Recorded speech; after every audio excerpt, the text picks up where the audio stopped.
کۆمەڵگای پزیشکی بەخشینە لە ڕانیە لە 7 مانگی ڕابردوودا خزمەتێکی بەرچاوی هاوڵاتیانی دەڤەری ڕاپەڕینی کردووە.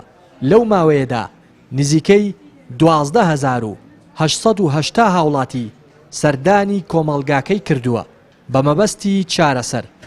بە دروشمی لای ئێمە دڵنیاتری کار دەکەن با شێوەیەکی قازانجنەویستانە. جیازی کۆمەڵگای پزیشکی بەخشین لە کۆمەلگا و شوێنە پزیشەکانی تر هەروەکو لە دروشمەکەیان دیارە. لا ئێمە دڵنیاترین، ئێمە لە ڕووی کوالیتی هەم لە ڕووی هەرزانی هەم لە ڕووی خزمەتەوە ئەو دڵنیادەینە هاوڵاتیان کە هەموو شتەکانمان بە کوالیتیە و جیازەکەش زیاتر لە نرخە جگە لە کوالیتەکەی.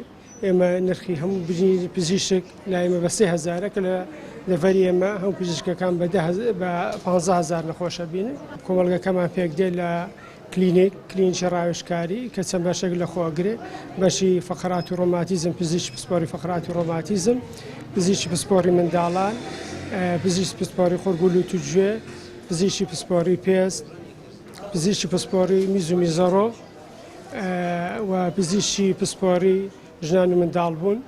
و لەو ماوەیەدا لە نزیکی 7 مانگ زیاتر لە 12,880 نەخۆش سەردانی ئێمەی کردووە، سوودیان بینیوە لە کۆمەڵگەی پزیشکی بەخشین و هەروەها لە بەشی دیدان زیاتر لە 1,080 نەخۆش سەردانیان کردووە.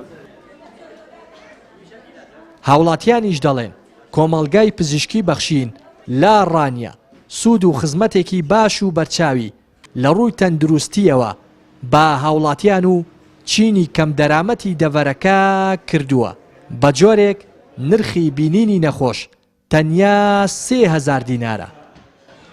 دەستخۆشێکی زۆر لە کۆمەڵگای بەخشین دەکەم، بەڕاستی سوودێکی زۆری هەیە بۆ کۆمەڵگای ئێمە بەتایبەتی لە دەڤەرە جیاوازێکی زۆری هەیە لەگەڵ عیادەکانی کە دکتۆرەکانی کە بەشی زۆری بلیتەکانیان 15,000 بەڵام ئەوان جیاوازێکی زۆر جێرانەیە کە 3,000. هیوادارین سەرجەم دکتۆرەکانی کەش سەری ئەم کۆمەڵگایە بکەن. هیوادار منونەتان زۆر بێ، دەستان خۆش بێ.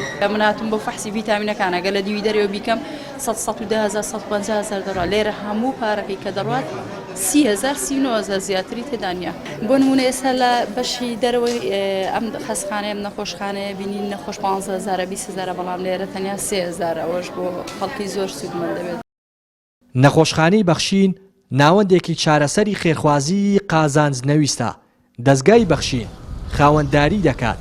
نەخۆشخانەکە بووەتە ناوەندێکی هەلی کار و بە سەدان کەس لەسەر ئەم نەخۆشخانەیە دامەزراون لا کۆمەڵگاکانی بەخشین لا شار و شارۆچکە جیاوازەکانی هەرێمی کوردستان. خزمەتگوزاریەکانیشی لە ئاستی ستانداردی عالەمیدان و ماڵێکە بۆ هەموو نەخۆشێک بەبێ جیاوازی قورسایی و بارگرانی لەسەر هاوڵاتیان سوک کردووە. لا دەڤەری ڕاپەڕینەوە ڕێناس ئەرسەلان، کەناڵی پەیام.